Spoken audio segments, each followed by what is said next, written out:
Cántalo.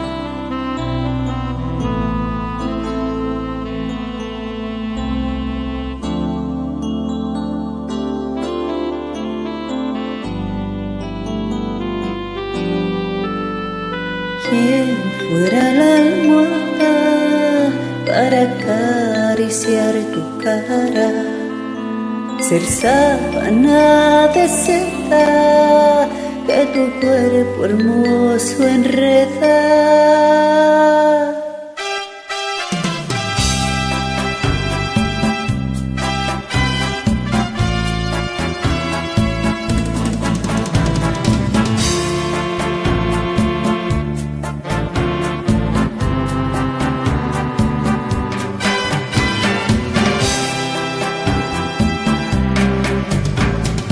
¿Quién fuera la almohada para acariciar tu cara?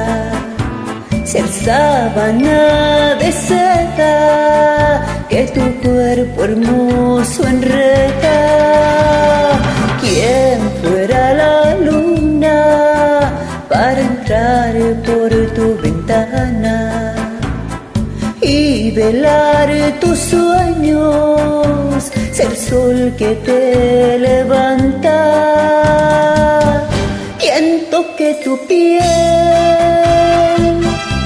¿Quién muerda tus labios? ¿Quién te acaricia, amor? Será tu eterno enamorado. Quisiera ser yo quien muerda tus labios, quien te acaricia, amor, ser eterno enamorado de tu corazón.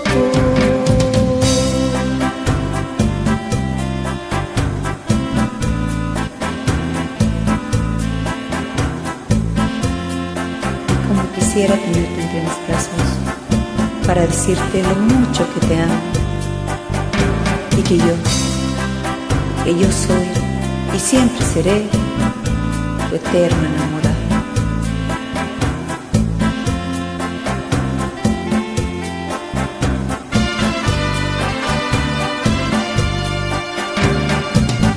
¿Quién toque tu piel?